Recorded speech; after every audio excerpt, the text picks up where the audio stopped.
तो हीट कर दो, गर्म करो। पढ़े हो क्या होता है, टेंथ में पढ़ा था ना? क्या होता है, कुछ पता है? KCl+O2।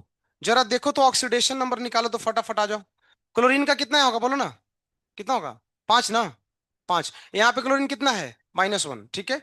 और ये कहाँ से आ गया, इसमें तो होगा ही नहीं यार लगता है। और ये ऑक्सीजन कितना है? 0। हाँ हो जाएगा, ठीक है। ऑक्सीजन का यहाँ पे कितना है बताओ तो? -2, ठीक है। अब जरा ध्यान से देखो, इसका क्या हुआ है? देखो बोलो ना क्या हुआ है? रिडक्शन। और ऑक्सीजन का क्या हुआ है? ऑक्सी। तो क्या ये रिडॉक्स रिएक्शन है? हाँ तो है। अगर ऑक्सीडेशन रिडक्शन हो रहा है तो है। अब सवाल है, ये बोल रहा है कि इंट्रामोलिक्यूलर है, देखो कैसे, सुनो। क्या KClO3 एक कंपाउंड है ना? इसी कंपाउंड के एक एलिमेंट क्या कर रहा है?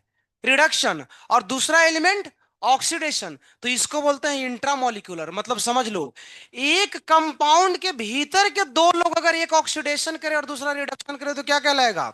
इंट्रामोलिक्यूलर। लेकिन इंटर अलग है, देखो दोनों में अंतर समझ में आ रहा है? देखो, ये दो अलग अलग लोग हैं ना, मतलब अलग अलग घर के हैं। ये अलग है, ये अलग है। ये अलग नहीं है, एक ही कंपाउंड के दो लोग हैं। समझ में आया? जब एक ही कंपाउंड के दो लोग पार्टिसिपेट करें ना, तो इसको बोलते हैं इंट्रामोलिकुलर रिडॉक्स। और दो अलग अलग लोग हो मतलब एकदम ही अलग हो, क्या दोनों सेम है क्या? नहीं ना, ये अलग ही है, ये अलग है, तो इसको बोलते हैं इंटरमोलिकुलर। कॉन्सेप्ट समझ में आ गया? इंट्रा, देखो यहाँ वर्ड कौन है? इंट्रा। इंट्रा का मतलब एक कंपाउंड के अंदर के एक एलिमेंट ऑक्सीडाइज होगा तो दूसरा क्या होगा? रिड्यूस, तो इसको बोलेंगे इंट्रा। और दो अलग अलग होगा ना तो क्या बोलेंगे? इंटर। छाप लो, खत्म। इसके बारे में लिख देता हूं 2-3 बात। तो देखो, यहां लिख लो, कुछ लिखना चाहते हो तो डेफिनेशन टाइप का। व्हेन टू डिफरेंट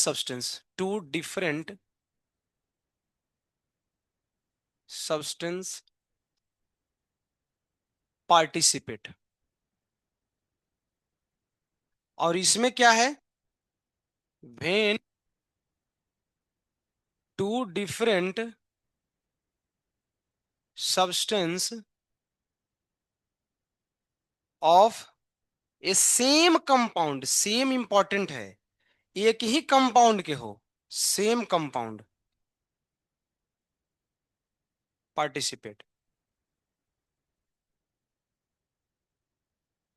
तो एक ही कंपाउंड के जब दो लोग आएंगे तो ये इंट्रा कहलाएगा। तो दोनों में बेसिक डिफरेंस है। एग्जाम्पल देख करके याद रखोगे तो याद रह जाता है।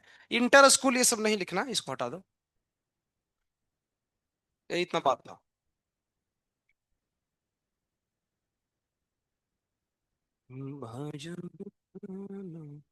क्लियर है? देख के पकड़ लोगे ना। दो अलग अलग लोग हो तो बोल देना इंटर, है ना? और एक ही के अंदर में दो लोग हो, है ना, तो इसको बोल देना। एग्जाम्पल देख लो।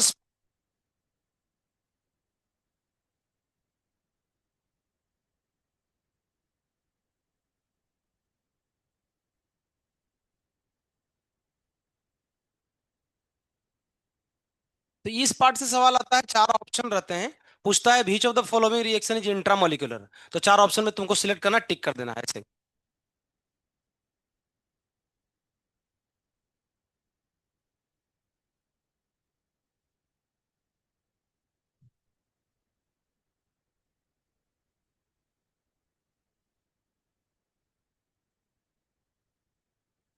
फ्राइडे को खत्म हो जाएगा रिडॉक्स।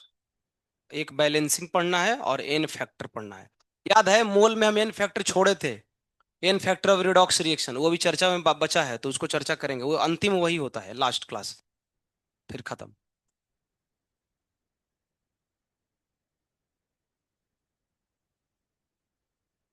मंडे से क्या होगा देखते हैं। मे भी मंडे से छोड़ेंगे फिर तुम लोग को, B6 को पढ़ाना है भी ऐसा।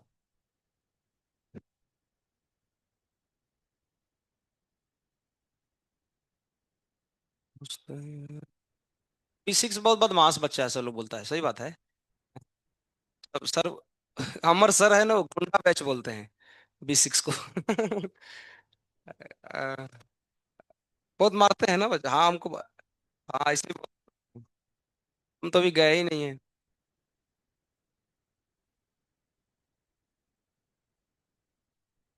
तो फिर B6 में तो हम मोल 10 क्लास में खत्म कर देंगे, ऐसा है तो। बहुत सारा टॉपिक पढ़ाएंगे। अगर ऐसा है, देखते हैं कैसा बच्चा है, क्योंकि ज्यादा पढ़ाएंगे तो फिर बाउंस मारेगा बहुत ज्यादा, बोलेगा कि सर अच्छा नहीं पढ़ाते हैं। है ना, ये दिक्कत है। कभी कभी ये भी हो जाता है, ज्यादा पढ़ा दो तो समझ में नहीं आता है, तो फिर दिक्कत होने जाता है। खत्म हो गया, हम कुछ चर्चाएं करते हैं, ठीक है, देख लो, लिख लो। अभी बचा है 5-6, इसमें और एग्जाम्पल है, 10-15 मिनट का है, उसको करेंगे बाद में। सुनो ना, तो एक काम कर ही लो ना, अभी नहीं, सुन लो। वो जो PDF भेजे हैं उसका मैं कारण बताता हूँ। तुम क्या करना, एक पेज छोड़ देना, ठीक है। एक पेज छोड़कर, एक पेज छोड़ोगे, कितना छोड़ोगे, 2 पेज छोड़ देना, 2 पेज एकदम खड़ा खड़ा खड़ा खड़ा, समझ रहे हो, 4 पेज, मतलब ये कैसे एकदम साफ साफ, है ना।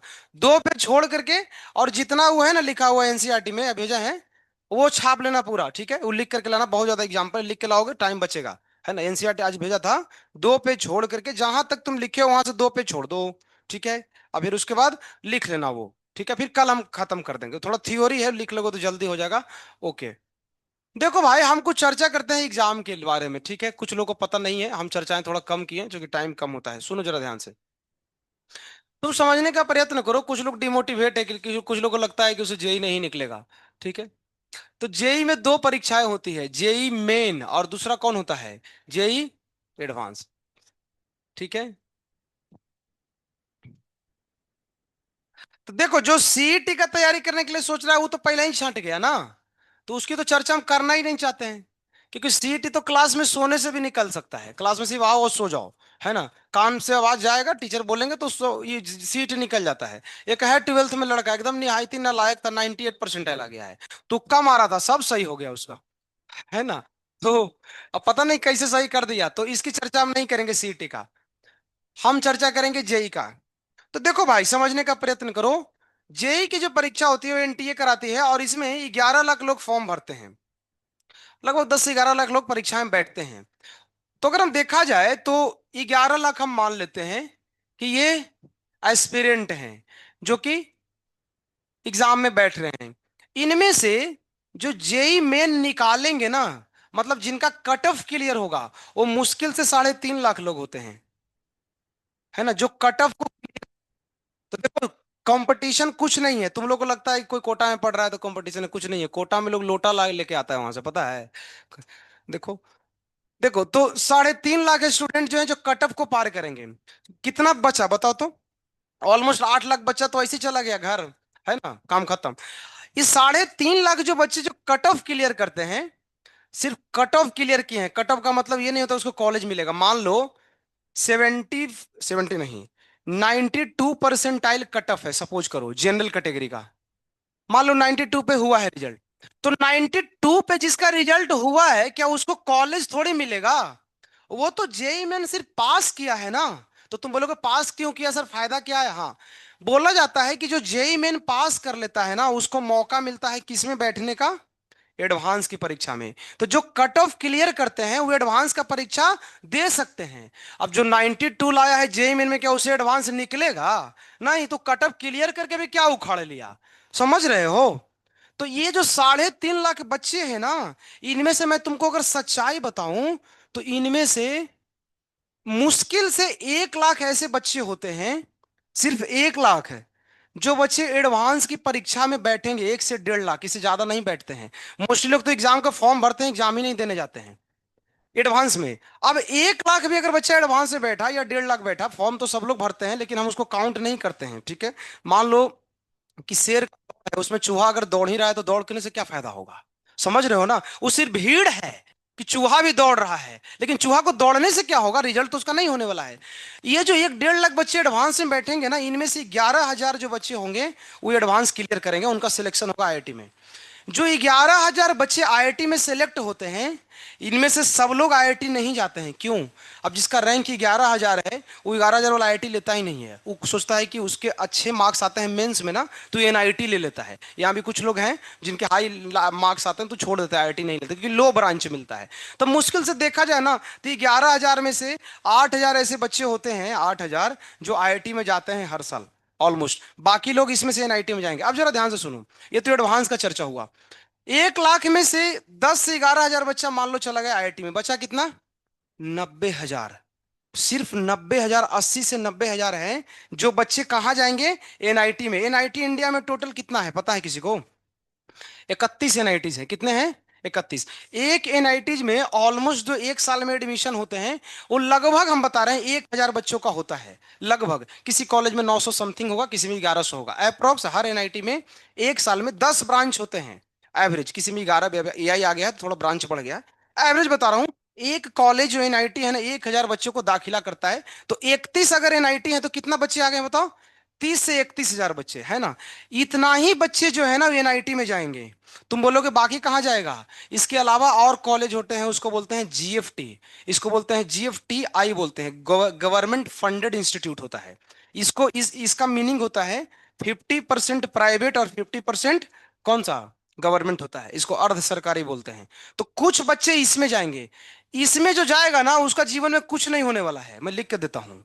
मतलब वो जीवन में और कुछ कर सकता है, बिजनेस कर लो, चाय का दुकान खोल लो, पानी पूरी बेच लो, अंबानी बन लो, प्रधानमंत्री बन लो। लेकिन हमारी चर्चा वो नहीं है। हम बात कर रहे हैं कि अगर कोई जेई निकाल रहा है तो जेई करके एक बढ़िया इंजीनियर बनने की बात है। ये कोई बच्चा जीएफटी का इंजीनियर नहीं बनेगा, वो पढ़ाई नहीं हुआ होता है, कॉलेज नहीं खुलता है तो पढ़ाई क्या होगा? है ना। तो ये मोस्ट ऑफ द बच्चे हैं, ये तो जीएफटीआई में जाएंगे। अब जैसे पुणे के अंदर है ना, कौन सा कॉलेज है पता है? सीओईपी है। तो सीओईपी कोई कॉलेज है? थर्ड क्लास कॉलेज है, हम बात ही नहीं करते हैं इसका, तो इसको तुम चर्चा ही नहीं करना चाहते हैं। है ना। तो बचा हमारे पास एनआईटी और आईआईटी। अब बात बहुत क्लियर है। जिसका बचपन बहुत अच्छा से बीता है, क्लास 10 तक एप्टीट्यूड लेवल अच्छा है। अभी जो एडवांस के परीक्षे हो रहे हैं, अगर उसमें तुम 50% भी स्कोर कर रहे हो, 40% कर रहे हो, एडवांस निकलेगा। एडवांस अभी तुमको पता नहीं चलेगा, साल भर जब पढ़ते हैं ना तो पता चलता है कि हम निकाल सकते हैं कि नहीं निकाल सकते हैं। अभी एक दो चैप्टर पढ़ने से कुछ होता नहीं है। रही बात एक एज ए जनरल बता रहा हूं, जेई मेन सब लोग निकाल सकता है। मैं बता रहा हूँ जेई मेन निकालना बहुत आसान है। एडवांस के लिए बहुत एप्टीट्यूड चाहिए। उसमें प्रॉब्लम क्या होता है कि एडवांस में अगर केमिस्ट्री की तुमको बात करें ना, तो केमिस्ट्री में कोई एक सवाल आता है एडवांस में, तो एक सवाल कोई चैप्टर का होता ही नहीं है। उसमें ऑर्गेनिक होगा, इनऑर्गेनिक होगा, फिजिकल होगा और अंतिम में मैथ होगा। मतलब फाइनल जो आंसर देना है ना, उसमें मैथमेटिक्स से कुछ ना कुछ चीज घुसेड़ देगा, तो पता ही नहीं चलता है। तो एडवांस निकालना फाइनली बहुत डिफिकल्ट हो जाता है। बहुत प्रैक्टिस करोगे तो वो होगा। तो एडवांस की चर्चा अभी हम नहीं करेंगे, एज ए जनरल हम बता रहे हैं एनआईटी जेई मेन के बारे में बता रहे हैं। जेई मेन में देखो भाई, 30,000 बच्चे हैं ना। ये 30,000 जो स्टूडेंट है ना, इसी में अपने को क्या है, जगह बनाना है। सिर्फ 30,000 बच्चों में। अब कुछ लोग बोलते हैं कि सर इंडिया में बहुत सारे लोग पढ़ रहे हैं, है ना, कुछ लोग कोटा में पढ़ रहे हैं, 2 लाख 3 लाख बच्चे पढ़ते हैं कोटा में। लेकिन ठीक है, भीड़ में है, मान सकते हैं कोटा में 2 लाख बच्चे पढ़ रहे हैं। लेकिन पढ़ कौन रहा है ये भी तो मैटर करेगा ना। अरे सिर्फ बैठा हुआ है 2 लाख बच्चा कोटा में, बैठ के खाना खा रहा है, होटल में जा रहा है, पार्क में घूम रहा है ना, गर्लफ्रेंड के साथ मौज कर रहा है, दारू पी रहा है, गुटखा खा रहा है, सिगरेट पी रहा है। तो तुमको भीड़ में दिख रहा है कि कोटा में लाखों लोग हैं, हम उसके सामने नहीं टिक पाएंगे। तुम सबसे अच्छे जगह पे हो, पता है? तुमको नहीं पता है ना, अगर तुम्हारा कोई दोस्त कोटा में हो ना, उससे पूछ लेना। तुम लोग जितना पढ़ पा रहे हो ना, उतना कोटा में नहीं लोग पढ़ पाते, इतना डिस्ट्रैक्शन का लेवल है। तुम लोग को तो कभी कभी लगता है कि यार इधर क्या है ना, बहुत स्ट्रिक्ट है, थोड़ा ढीला देना चाहिए, ऐसा लगता है। लेकिन इतना तो है ना, कम से कम तुम डिस्ट्रैक्ट तो कम हो। ठीक है, थोड़ा बोरिंग लगता है कभी कभी, लेकिन मन तो ठीक है ना यार। आज तक एक भी विद्या सरिता में कोई सुसाइड नहीं किया है। आइलैंड कोटा में हर साल सुसाइड होता है। आइलैंड का बात छोड़ो, आइलैंड कोचिंग का तो नाम ही लेने की क्या जरूरत है। ओवरऑल कोटा में देख लो पिछले साल कितने सुसाइड हुए हैं, पिछले साल 2025 से 24 के बीच में।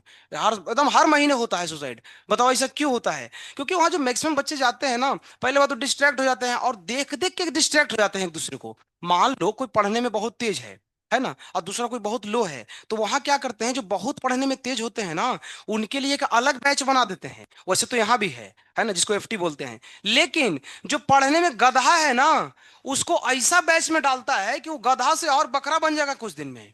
ये हाल होता है। यहाँ पे ऐसा नहीं है, यहाँ पे जितने टीचर हैं, यहाँ पे टीचर सब इक्वल हैं।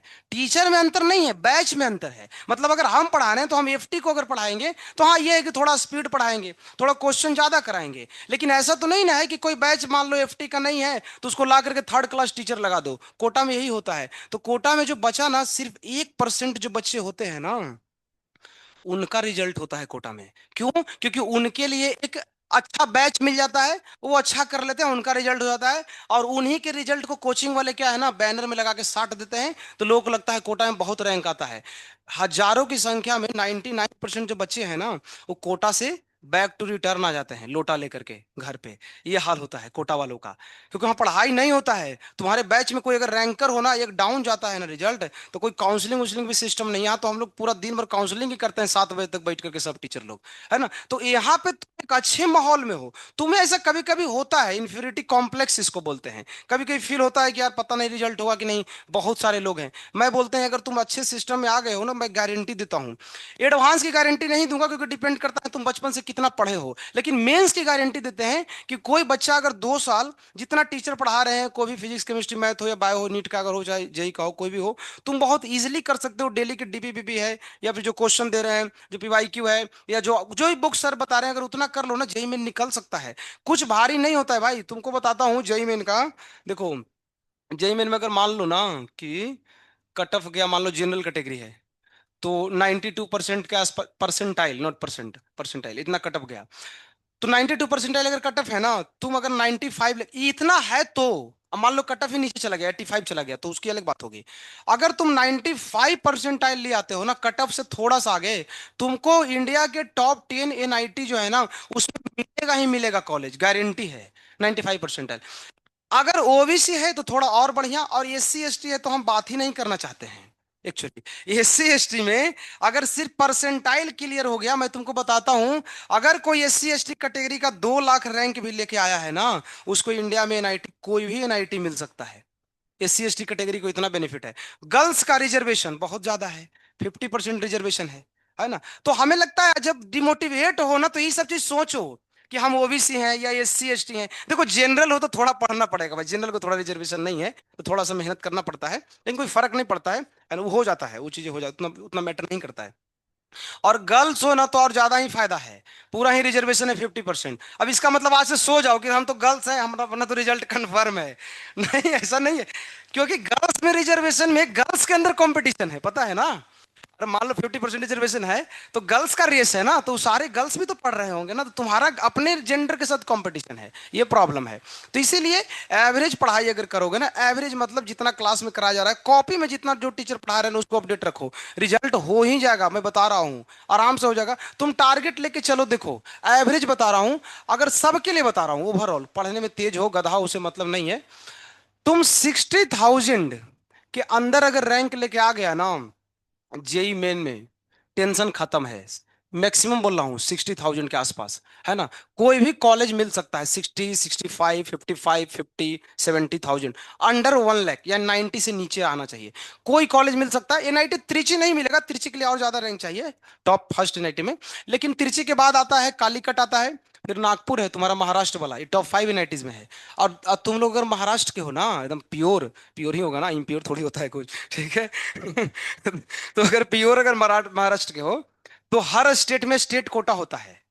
मतलब ऐसा रूल है कि जिस स्टेट में कॉलेज होंगे ना, उसमें पहले 50% जो स्टूडेंट हैं उसी स्टेट के भरे जाते हैं, ये रूल है। तो स्टेट कोटा लगता है तो और जल्दी एडमिशन हो जाता है। तो बहुत सारा बेनिफिट है, मैं बता रहा हूं, और तुम लोग कर सकते हो, बहुत अच्छे सिस्टम में आ गए हो। थोड़ा बोरिंग फील हो रहा है, उससे तुम्हारा ही बेनिफिट है। डिस्ट्रैक्शन होता ना तो कुछ नहीं पढ़ोगे।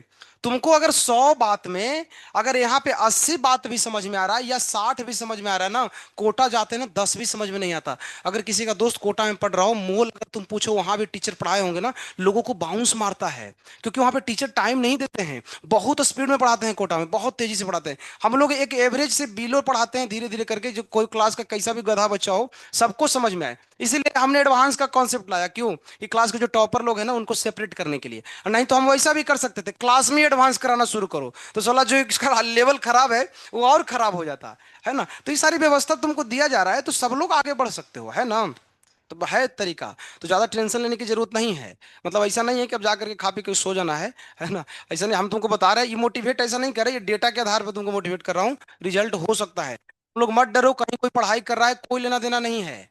कोई कहीं पढ़ाई कर रहा है, मैं गारंटी दे रहा हूँ, इस संसार में 99 स्टूडेंट जो है वो डिस्ट्रैक्टेड है, मैं तुमको लिख करके देता हूँ, उसका रिजल्ट नहीं होगा। वो सिर्फ कोचिंग में जा रहा है बैग लेकर के, जो गर्लफ्रेंड और बॉयफ्रेंड के चक्कर में फंसा है ना, उसको लिख करके देता है, उसका रिजल्ट नहीं होगा। क्योंकि 17 और 18 का एज में अगर कोई बच्चा डिस्ट्रैक्ट हो गया ना, उसका रिजल्ट हो ही नहीं सकता है जेई में, इम्पॉसिबल। जो टॉपर लोग होते हैं ना, वो पूरे 3 से 4 साल पूरे एकदम रेस्ट्रिक्शन में पढ़ाई करते हैं। कोटा में जो टॉप जो होता है ना, एलन के स्टार बैच, उसमें पता है 24 घंटे उनके साथ टीचर रहते हैं, तुमको नहीं पता है, जो ऑल इंडिया रैंक वन लाते हैं। तब जाकर के रिजल्ट आता है ना, उसको छोड़ देगा खुला ना, तू लेके कहीं पार्क में बैठा रहेगा तो उसका रिजल्ट तो होगा ही नहीं, पूरा फेल हो जाएगा, समझ रहे हो। तो तुम जिस सिस्टम में हो, सबसे बढ़िया सिस्टम है, मैं बता रहा हूँ। भरोसा करो इस बात पे, थोड़ा सा मेहनत करो, और जितना सर पढ़ा रहे हो उतना करोगे, रिजल्ट गारंटी है कि हो जाएगा। किसी से तुलना मत करो, ठीक है, अपने भी क्लास में तुलना नहीं करना है, ठीक है ना। रेगुलर पढ़ाई करते हो, रिजल्ट हो जाएगा। ठीक है, तो टारगेट लेके चलो, 50-60 हजार भी रैंक पे अगर आता है तो हो जाएगा, और इसको लाना बहुत आसान है। मेन है रिवीजन रेगुलर करते रहो, और जितना सर पढ़ा रहे हैं, सब लोग पढ़ा रहे हैं अपने हिसाब से सही ही पढ़ा रहे हैं, ठीक है, तो उतना अपडेटेड रखो खाली। ठीक है, तो ये सारी बातें हैं कुछ। ओके, ठीक है ना। तो ये सब बात को ध्यान रखो, रिजल्ट हो जाएगा, टेंशन तुम लोग को नहीं लेना है। डिकम्पोजिशन और इंट्रामोलिकुलर फिर सेम होगा क्या? नहीं, Shreya Tangadkar. We will meet tomorrow for this topic. Hare Krishna.